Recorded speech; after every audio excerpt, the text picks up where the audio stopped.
All right, let's do this one real quick.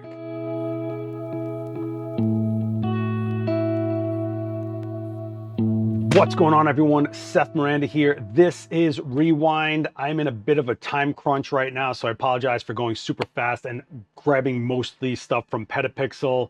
I usually dive deeper than that, but I'm really against the wall and I don't want to miss this week. I'm trying to get this momentum going for this show.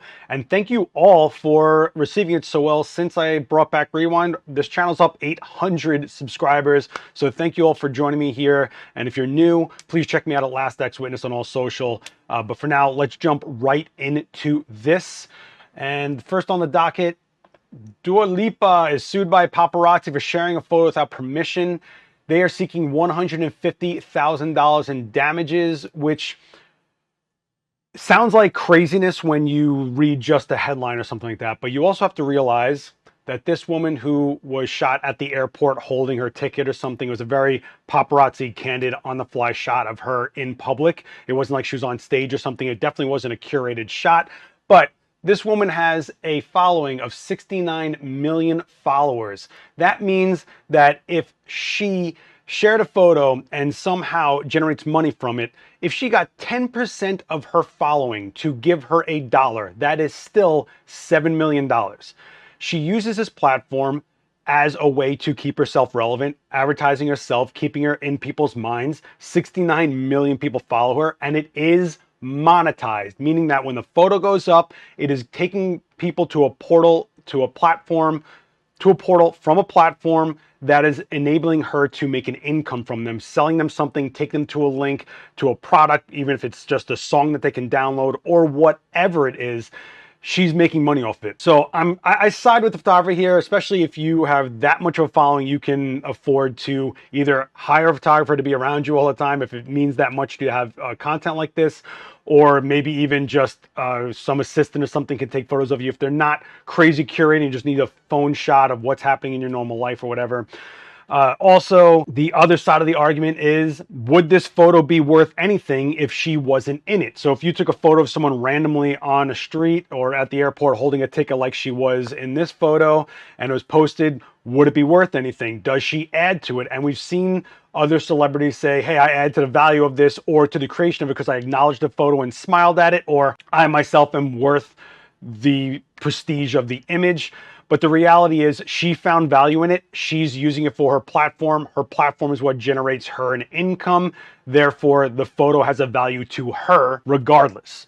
I had something similar happen to me, and I'm sure a lot of pros out there have had something like this happen in the new era, especially when social media was just getting going. I had a makeup company that I did not shoot for. I shot for something else, but the makeup company that was in the photo of the model took the photos from, I think, the makeup artist portfolio that I gave them to, or they paid me for them, and they posted on their Instagram, and the Instagram photo itself was a direct link to buying the product that the photo had nothing to do with. And that means that they were using my photo not only to advertise, but to get a point of sale. Before I did anything, I wrote them and said, hey, what's going on here? Not only did they not respond, they blocked me on all social, and 2 years later, they are non-existent. So it shows you what kind of business practices there are out there, and we can't just be this Wild West anymore. This is an actual aspect of life and business. We have to treat it as such. Let me know down below if you have a similar story. Let me know if you side with Lipa or the photographer. I'm guessing, being a photocentric audience, would agree that the photographer should be, for the most part, compensated for this. $150,000 is minuscule if you think about the grand scheme of things, like I just said.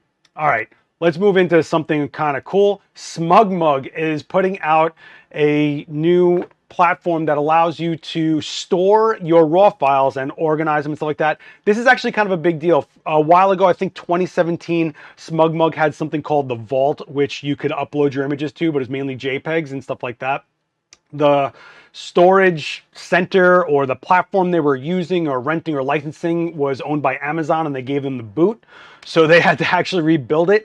But this is kind of cool because it's raw files. So the issue with raw files is not just the size, it's the fact that they need to be interpreted by the platform, and every single camera out there has their own raw file. If you haven't noticed, when you buy a new camera, you might have to wait a couple months for, like, let's say Lightroom to actually be able to read the file format for that camera, even if it is just something like a CR2 file or something like that that is part of Canon's ecosystem. But the new raw for that camera has yet to been put out there to, like, Adobe to read it.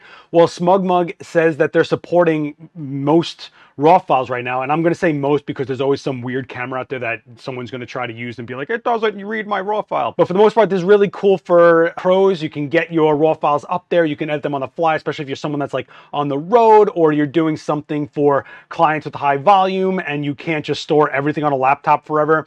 Very cool. I believe this is going to cost you guys, let's take a look actually. Before I go into that, make sure you guys check what format. They're listing it here. Go to SmugMug's website and check it out there. But it looks like most formats are being supported. It looks like the pricing is pretty much 2 terabytes of storage will run you $120 per year.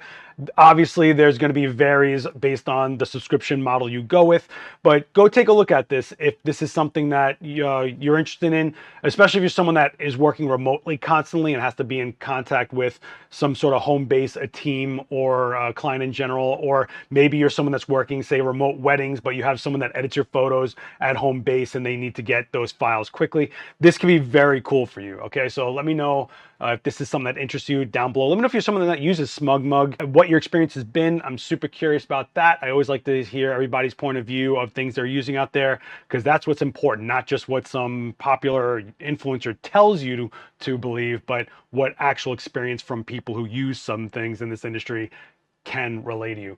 Okay, last 2 rewinds, we talked about Fujifilm and how they closed some plants, and then how they're talking about shifting over to the medical industry more and more. Not that they never weren't in the medical industry. Not going down that rabbit hole, but I actually got some comments that were like, see, this is the demise of Fujifilm in the camera space. And I strongly disagree. Not just from like inside information that I might have that I can't share with you, but even if a company in the photo industry were to end today, you still have 2 to 4 years of what they've developed coming out to the market. Just so you know, and that's how development works. We've talked about this. That's why nobody's beating anyone to market with the R3 versus the Z9. That's just a dumb thing to say and clickbaity as hell.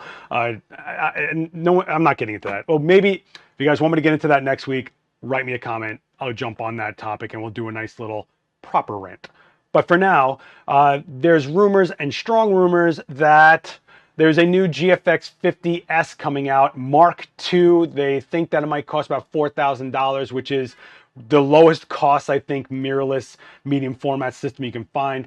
I will say this is a rumor, grains of salt everywhere. However, for them to hit this price point would mean they're going to pull something back from the GFX 50 system in general.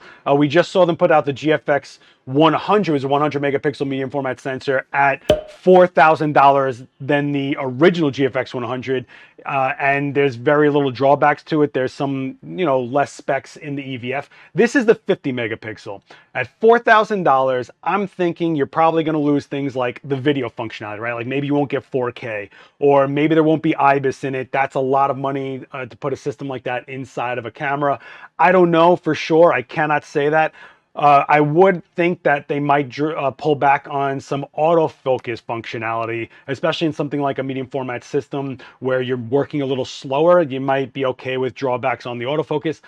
Again, this is speculation. Don't take this as truth, but I will say that I totally believe that this is coming to market. And if it is, then this is what we're seeing as the first real throw at an entry-level medium format system from Fuji. And this could go to something like students, right? It could go into schools where students get used to working with something like a medium format system, seeing the benefits of the larger sensor and things like that, and getting into that file. And not to mention, might be something that is affordable for something like commercial fields to then have the image quality capability, maybe have a slower workflow, but they have the ability to get one or two bodies. Think of it this way.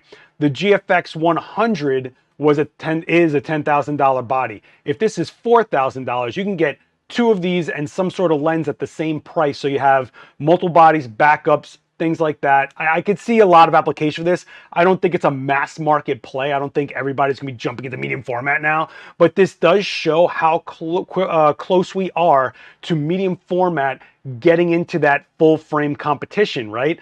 $4,000 is a top mid-level full frame pricing. I mean, I don't know. I've been saying this for years. I'm waiting for medium format to become the size, price, and speed of full frame. And I think Fuji is really focusing on that.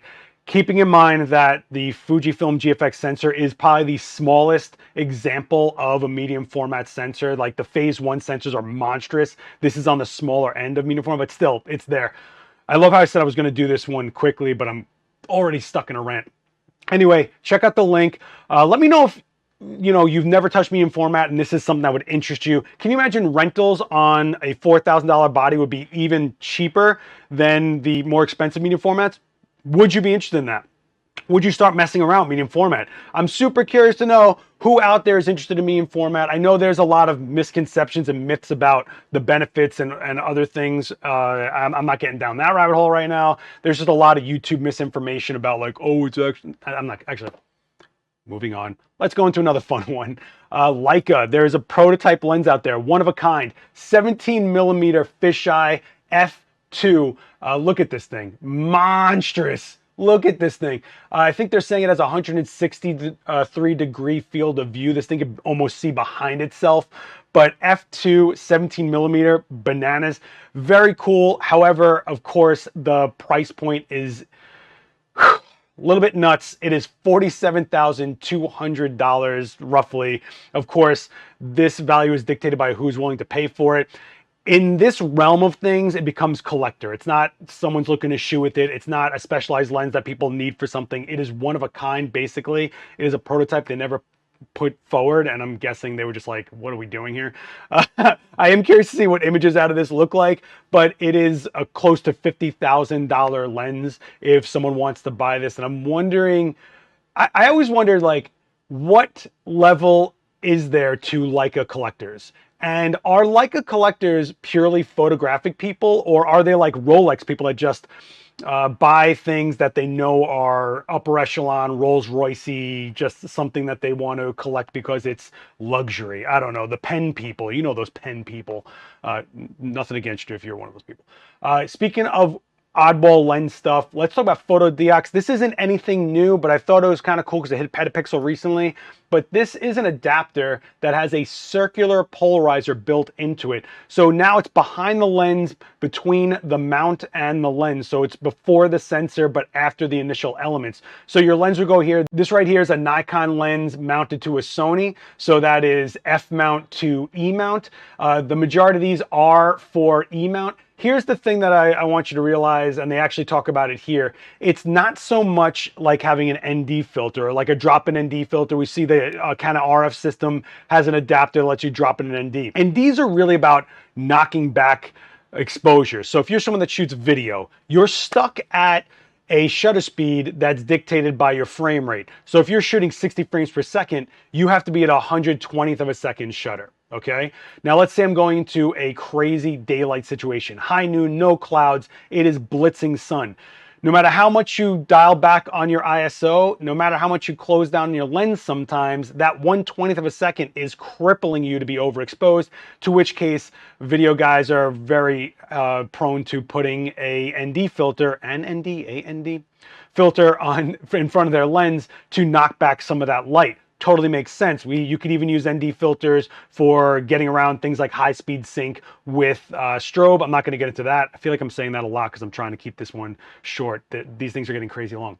Circular polarizer, however, is actually a polarizing. What that's doing is reflection. So let's say you're shooting through water, like right here, shooting through water to see these koi fish here, right? Or shooting through a window, or dealing with reflections off of, like, let's say cars if you're shooting them. It's actually changing the reflection point of the light coming into the lens. That's interesting. And the fact that you have it behind the lens is really cool. You can actually put other filters in front of the lens if you wanted to. You don't have to worry about changing lenses and then having a different filter size. Like if you went from something that's really wide or has a wider aperture that has a larger front element, let's say like an 82 millimeter, and then you switch to something that needs like a 62 millimeter, you're not fumbling around. You're just swapping through lenses and doing your job, which is super cool. I always wondered, when are we going to start seeing cameras dial back, being able to dial back ISO? And yes, I said ISO, not ISO. That's what I grew up with. Consider it the cool slang term, okay? I don't care what popular YouTubers say out there. That's what I'm calling it. Hate me, hate me, hate me. Boost my algorithm by hating me in the comments. Anyway, I'm just wondering, is it possible? What are the handicaps? Can we do it? Having sensors go down to like 5 ISO, 15 ISO, getting it back down so stop by stop by stop to a point where video people don't have to worry about throwing an ND filter. Keep in mind, every time you throw something in front of that sensor or something that the light goes through, there's shifts that can happen. A lot of things with cheaper ND filters or just qualities of certain ND filters, you might have warm looking colors or extreme color shifts, or there's even ways you have to gel studio lighting in order to get back to true color. All sorts of things happen when light goes through something before it hits that final medium, being your sensor or your film. Super interesting, but check it out, because if you go to their website over here, you can see all the stuff that is available. A lot of it is Sony E-mount. However, there are Micro Four Thirds, which is super smart as well, because if this is really video oriented, then of course it's going to be Micro Four Thirds. I mean, we're talking about Panasonic, Lumix series, stuff like that. They don't care about sensor size so much. In fact, smaller sensors have faster rolling shutters, means less jello when they pan. Bet you didn't think about that. I remember seeing a lot of people when the Canon C70 was announced that they were like, oh, stupid, it's not full frame.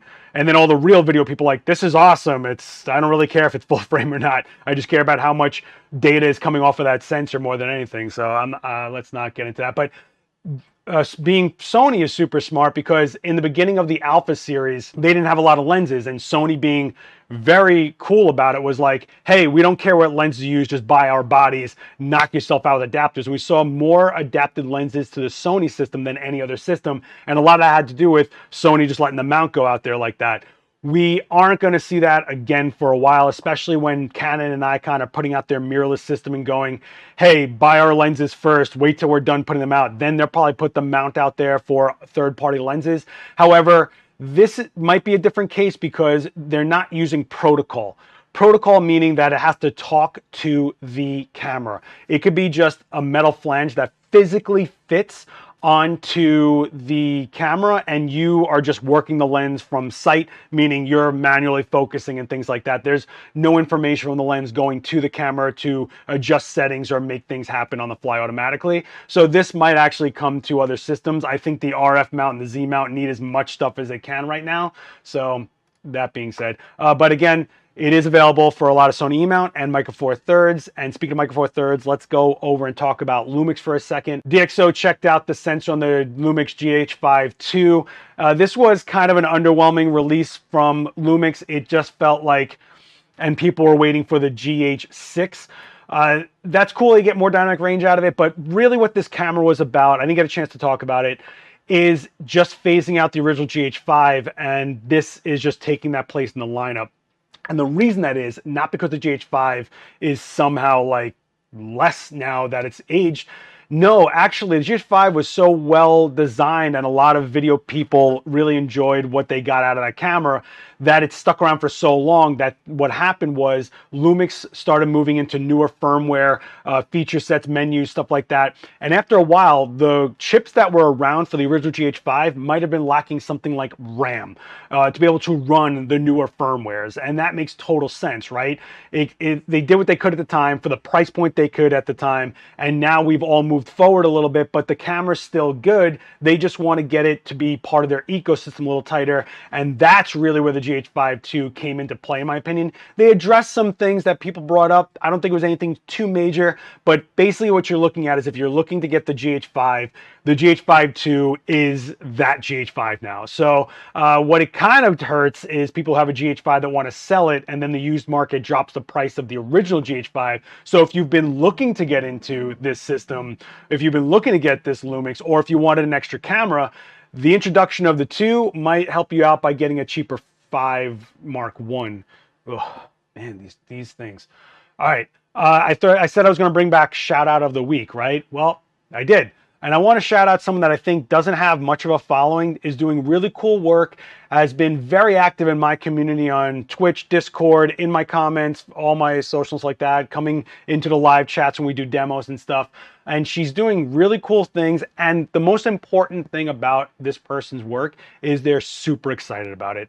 And as a working pro and as just a grumpy New Yorker, I can tell you that you lose that excitement and ambition to go shoot a lot, especially for yourself when you're shooting every day for other people. So watching her go through this has been really uplifting for me. So this one goes out to you, Twixler. Robin, go follow Twixler on Instagram. Let her know that you found her from here. But she's been doing some really cool stuff with whatever gear she can find, doing just really fun things that she's learning from everybody on Adorama TV, and I think from the Discord and stuff. And she's really putting some cool concepts to work. And all this stuff is just a lot of work, but you can tell that she's having a ton of fun getting into it, and she hasn't strayed away from a specific genre. She's been sticking to things that she wants to get into, and when she has nothing to shoot, she photographs herself, and look at this blast that this woman is having. So do me a favor, go check out what she's doing, give her a follow. I mean, everything from mushrooms to self-portraits and even googly eyes.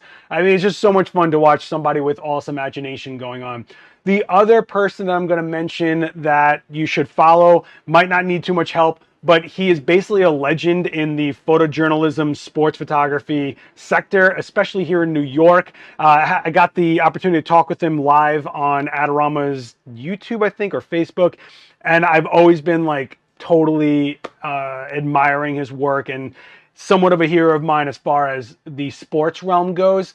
I'm going to introduce you guys, if you didn't know already, is Bello. This guy is as legit as they come, is a serious photographer, never stops evolving his shots, giving us some of the most dynamic photos in sports that you could think of. And it really just makes like an artistry out of it that's just gorgeous to look at, even if you're not into sports, which I'm really not. But he gives us this photo, approach to it, this photo nerd edge to it, and even got his drone license to up his game to find more angles and more things to shoot. Really, really cool stuff. And let me tell you something, this guy knows how to tell a story just from images, and he really uses that camera to give us a perspective and a look on things that we might not have seen otherwise, especially if you're someone that's not connected to the subject matter. However, this one was really crazy to me, that these people hugging their parents, which they couldn't during COVID because they didn't want to spread anything, but they're hugging them through the paper, the plastic rather. And what was really interesting is he noticed that the plastic was leaving these like stretched out finger marks on it, and he was making sure to show us that aspect of it. This was just brilliant. Do yourself a favor, go follow this guy. And he's also going to be at the Tokyo Olympics. He just did an Instagram story of what he packed going over there. So might be a good time to hit follow and check him out. If you do, drop him a comment, let him know you saw his page here. And if you're new to this channel and you have no idea who I am, I'm just going to give myself a quick shout out because I earned it. This is me, Last X Witness. Drop me a follow if you can. A lot of the stuff you guys see me doing videos on, I shoot a lot for the special effects makeup industry. I'm known a lot for doing a lot of things in camera like shutter drag and weird effects like this. Yeah, so, and I also do quick tips on what you should know for set stuff and quick low cost tricks you can do in camera and things. So I do some videos on that. But for the most part, this is 20 something years of the stuff I've shot.